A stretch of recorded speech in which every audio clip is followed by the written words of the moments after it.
Hello guys, welcome to philosophical study. I hope कि आप सारे बहुत अच्छे हैं और आपका प्रिपरेशन बहुत ही अच्छे तरीके से चल रहे होंगे। तो फ्रेंड्स, आज हम लोग 500 MCQs का 6 पार्ट को डिस्कस करेंगे। लेकिन 6 पार्ट को डिस्कस करने से पहले हम लोगों ने 5 पार्ट में 2 क्वेश्चंस को मिस कर दिए थे। ठीक है, तो पहले वो 2 क्वेश्चंस को देखेंगे, उसके बाद हम लोग 6 पार्ट को डिस्कस करेंगे। राइट, तो देखते हैं first question. Buddhism advocates the following except, मतलब बौद्ध धर्म ने निम्नलिखित में से कौन सा थ्योरी को छोड़कर बाकी सारे को एक्सेप्ट किया है। ठीक है, मतलब आपको बताना होगा कि कौन सा थ्योरी एक्सेप्ट नहीं किया है बुद्धिज़्म ने। तो देखो, ऑप्शन ए नैरात्म्यवाद एंड सद्वाद। ठीक है, नैरात्म्यवाद को तो एक्सेप्ट किया है लेकिन सद्वाद को एक्सेप्ट नहीं किया है। तो देखो, ऑप्शन बी पतित्व समुत्पदवाद एंड क्षणभंगवाद, ये दोनों तो एक्सेप्ट किया है। ऑप्शन सी सद्वाद, ये तो एक्सेप्ट नहीं किया है। सद्वाद किसने दिया था? जैनिज्म ने। राइट, और देखो ऑप्शन डी नैरात्म्यवाद एंड क्षणभंगवाद। राइट, ये दोनों तो एक्सेप्ट किया है। तो इसका जो सही आंसर है वो है ऑप्शन सी सद्वाद ओनली। ठीक है, अब नेक्स्ट क्वेश्चन। प्रत्यक्षम कल्पनापरम अभ्रांतम, this definition is given by. ठीक है, ये जो डेफिनेशन है प्रत्यक्ष का, ये किसने दिया था? Option A Gautama, option B Dignaga, option C Gangesha या फिर ऑप्शन डी धर्मकीर्ति। देखो, ये एक स्टैटिक क्वेश्चन है। ठीक है, ये जो डेफिनेशन दिया था ये दिया था धर्मकीर्ति ने। ठीक है, ऑप्शन डी। और जो गौतमा है वो प्रत्यक्ष के बारे में क्या बोला था? इंद्रियार्थ सन्निकर्षोत्पन्नम ज्ञानम अव्यपदेशम व्यवसायत्मकम प्रत्यक्षम। राइट, ये बोला था गौतमा ने। ठीक है, अब दिग्नांग ने क्या बोला था? प्रत्यक्षम कल्पनापरम नाम जात्ता असमुत्तम। राइट, और लास्ट में है गंगेश। ठीक है, गंगेश ने बोला था ज्ञानाकरणकम ज्ञानम प्रत्यक्षम। ठीक है, अब हम लोग 6 पार्ट को डिस्कस करेंगे। ठीक है, 6 पार्ट में आज हम लोग डिस्कस करेंगे द सोफिस्ट, सोक्रेटिस एंड प्लेटो। इस टॉपिक से जितने सारे क्वेश्चंस आए थे वो सब डिस्कस करेंगे। तो फर्स्ट क्वेश्चन आपके सामने स्क्रीन पे ये रहा। The problem of universals was first introduced into philosophy by। Universal का जो प्रॉब्लम है, ठीक है, फर्स्ट कौन फिलोसफी में इंट्रोड्यूस किया है? देखो, इस क्वेश्चन को हम लोगों ने एजुकेशन गेस के थ्रू बनाएंगे। वो कैसे? देखो, यहाँ पर क्वेश्चन में लिखा हुआ है ना फर्स्ट इंट्रोड्यूस, तो यहाँ पर जितने सारे फिलोसोफर दिया हुआ है इसको अगर हम लोग क्रोनोलॉजिकल ऑर्डर में सजाएंगे तो पहला कौन आएगा? प्लेटो, उसके बाद आएगा एरिस्टोटल, उसके बाद आएगा एक्विनस, उसके बाद आएगा बार्कले। ठीक है, तो फर्स्ट बोला है तो प्लेटो फर्स्ट आएगा। ठीक है, तो इस क्वेश्चन का जो सही आंसर है वो है option C Plato. The problem of universal was first introduced into philosophy by Plato. अब next question, which one of the following is compatible with Plato's view. देखो, प्लेटो के अनुसार आइडिया क्या है वो आप लोगों को बताना होगा। तो देखो, option A ideas are doubtful but non existent, option B ideas are real but existent, option C ideas are doubtful but existent, option D ideas are not real but existent. तो देखो, प्लेटो के अनुसार idea क्या है? Idea real है और क्या है? एग्जिस्टेंट है। ठीक है, और आइडिया क्या है? परफेक्ट है और इटर्नल भी है। ठीक है, और आइडिया क्या है? Beyond space and time.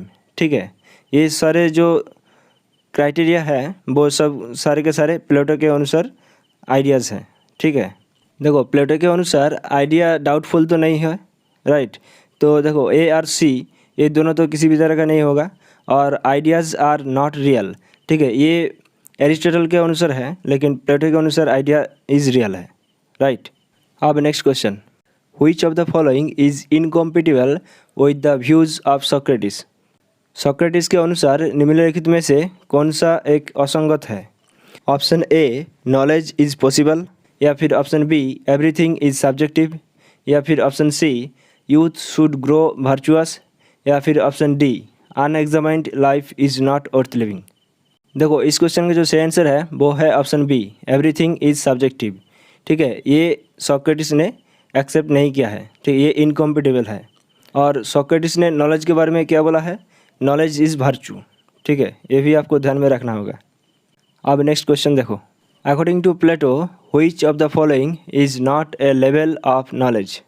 प्लेटो के अनुसार निम्नलिखित में से कौन सा ज्ञान का स्तर नहीं है, ये आप लोगों को बताना होगा। देखो ऑप्शन ए स्ट्रॉन्ग फेथ, या फिर ऑप्शन बी इंटेलेक्चुअल इंसाइट, या फिर ऑप्शन सी इन्फरेंस, या फिर ऑप्शन डी ओपिनियन। देखो प्लेटो ने फेथ के बारे में कुछ नहीं बोला है, ठीक है। ये किसी भी तरह का स्तर नहीं है, चाहे वो स्ट्रॉन्ग फेथ हो या फिर वीक फेथ हो, राइट। तो इस क्वेश्चन का जो सही आंसर है वो है ऑप्शन ए स्ट्रॉन्ग फेथ। तो strong faith is not a level of knowledge according to Plato, right. अब next question, the doctrine of immorality of soul is upheld by which pair of the following. Option A Plato and Gorgias, option B Plato and Protagoras, option C Plato and Socrates, option D Plato and Alfarabi. देखो Plato तो होगा ही होगा, right. क्यों? क्योंकि देखो सारे जो options दिया हुआ है, ठीक है, यहाँ पर जितने सारे ऑप्शन दिया हुआ है सभी ऑप्शनों में प्लेटो है, राइट। अब प्लेटो के साथ कौन सा दार्शनिक होगा? प्लेटो के साथ सोक्रेटिस होगा, ठीक है। The doctrine of immorality of soul is upheld by Plato and Socrates, right. अब next question, who holds the view that all knowledge is knowledge through concepts. ये कौन मानता है कि सभी ज्ञान, ठीक है, कॉन्सेप्ट के थ्रू ज्ञान होता है? ऑप्शन ए एनाक्सीमेंडर, या फिर ऑप्शन बी एनाक्सीमेनिस, या फिर ऑप्शन सी प्रोटागोरस, या फिर ऑप्शन डी सोक्रेटिस। देखो ये एक स्टैटिक क्वेश्चन है, ये क्वेश्चन को आप लोगों ने एज इट इज़ याद रखना होगा। देखो तो इस क्वेश्चन का जो सही आंसर है वो है ऑप्शन डी सोक्रेटिस, ठीक है। अगर आप लोगों ने सोक्रेटिस के बारे में पढ़ा है तो आप लोगों को डेफिनेटली पता होगा कि जो सोक्रेटिस है वो ग्रीस में जहाँ पर ज़्यादा लोग जमायत होते हैं, ठीक है, वहाँ पर जाते थे, ठीक है, मार्केट में या फिर किसी भी जगह पर जहाँ पर ज़्यादा लोग होते हैं, ठीक है, वहाँ पर जाकर लोगों को क्वेश्चंस करते थे, राइट। और उन्होंने मानता है कि जो ज्ञान है वो कॉन्सेप्ट के थ्रू ही आता है, राइट। तो इस क्वेश्चन का जो सही आंसर है वो है ऑप्शन डी सोक्रेटिस। अब next question, which one of the following philosophical standpoints is acceptable to Plato. देखो यहाँ पर भी आप लोगों को बताना होगा कि प्लेटो के अनुसार आइडियाज़ क्या है।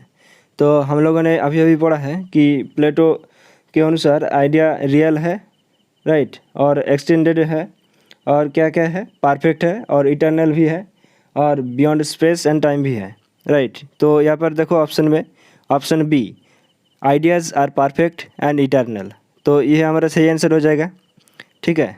देखो आइडिया इल्यूसरी नहीं है, ठीक है, भ्रम नहीं है, और आइडियाज़ चेंज नहीं होता मोमेंट टू मोमेंट, राइट, और आइडियाज़ आर कॉन्टिजेंट, ये भी नहीं होगा, ठीक है, आकस्मिक नहीं है। आइडिया परफेक्ट है और इटर्नल भी है, ये प्लेटो के अकॉर्डिंग, राइट। अब नेक्स्ट क्वेश्चन देखो, यहाँ पर एक मैच लिस्ट दिया हुआ है। लिस्ट 1 में है प्रोटागोरस, जॉर्जियस, थ्रेसिमेकस एंड पार्मेनिडेस, राइट। अब लिस्ट 2 में है, यहाँ पर इन जो दार्शनिक है इनका मेन जो कोटेशन है वो दिया हुआ है, राइट। तो ऑप्शन ए देखो प्रोटागोरस क्या बोला है, man is the measure of all things, right. ये प्रोटागोरस का फेमस कोटेशन है। तो ए के 2 से मिला दो तो देखो ए और डी ये दोनों तो डिलीट हो जाएगा, राइट।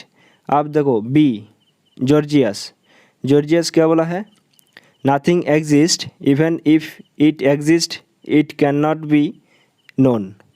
देखो B3 तो एक ही ऑप्शन है, ऑप्शन बी, राइट। और जो सी है थ्रेसिमेकस वो कौन सा दिया था, justice is the interest of the strong, right. और जो पार्मेनिडिस है वो क्या बोला था, whatever is we can not know is not, right. अब नेक्स्ट क्वेश्चन देखो, the central thesis of Socratic ethics is content in which one of the following formula. देखो सोक्रेटिस का जो एथिक्स है, ठीक है, उसके अकॉर्डिंग आप लोगों को बताना होगा कि नॉलेज क्या है। क्या नॉलेज इज़ पावर है, या फिर नॉलेज इज़ वर्चू है, या फिर यूटिलिटी है, या फिर इल्यूशन है। देखो इल्यूशन, यूटिलिटी और पावर ये तीनों नहीं होगा, ठीक है, यहाँ पर वर्चू होगा, ठीक है। हम लोगों ने बोला था ना कि सॉक्रेटिस के according knowledge is virtue, right. ये तो एक कोटेशन भी है, ठीक है, सॉक्रेटिस के अकॉर्डिंग। और सॉक्रेटिस के according knowledge and virtue are one, right, in the sense that the wise man he who knows what is right will also do what is right. Socrates के according virtue क्या है? Virtue is a man's interest as virtue and true happiness are identical, ठीक है। देखो, और Socrates के according और 3 quotation है, फेमस कोटेशन, वो कौन कौन सा है नोट कर लो। Right thinking leads of right action. Number 2, no man is voluntarily bad और वॉलंटरीली गुड, राइट। और number 3, an unexamined life is not worth living, ठीक है। और एक बात, सॉक्रेटिस का जो बर्थडे है, ठीक है, वो सेलिब्रेटेड होता है as world philosophers day, right. आज इस सेशन का लास्ट क्वेश्चन है, अकॉर्डिंग टू प्लेटो, प्लेटो के अनुसार आइडिया क्या है, ठीक है। तो देखो, आइडिया से कितने सारे क्वेश्चंस पूछे थे, यहाँ पर 3 क्वेश्चंस हो गए, राइट। पहला क्वेश्चन में हम लोगों ने क्या सीखा है? Ideas are real but existent, right. अब दूसरा क्वेश्चन में हम लोगों ने सीखा है कि ideas are perfect and eternal, और यहाँ पर भी हम लोग देखेंगे कि idea are beyond space and time. तो आप लोगों को प्लेटो के जो आइडियाज़ है वहाँ पर इम्पोर्टेंस देना होगा, ठीक है। वहाँ पर आप लोगों ने अच्छे से पढ़ना होगा और नोट भी बनाना है, राइट। आई होप कि इस छोटा सा सेशन में आप लोगों ने बहुत कुछ सीखा होगा, ठीक है। इस सेशन को ज़्यादा से ज़्यादा अपने दोस्तों के साथ ज़रूर शेयर करिए और कमेंट सेक्शन पे अपना फीडबैक ज़रूर दो। आपका कमेंट ही हमारा मोटिवेशन है और ज़्यादा से ज़्यादा सेशन आप लोगों को प्रोवाइड करने के लिए, ठीक है, मोटिवेशन मिलती है। तो कमेंट ज़रूर करो, ठीक है। मिलते हैं अगले सेशन में, तब तक के लिए हंसते रहे, मुस्कुराते रहे और चित्त को शांत रखकर अपने प्रिपरेशन को आगे लेकर चले। Thank you, bye bye, take care, ध्यान रखिएगा।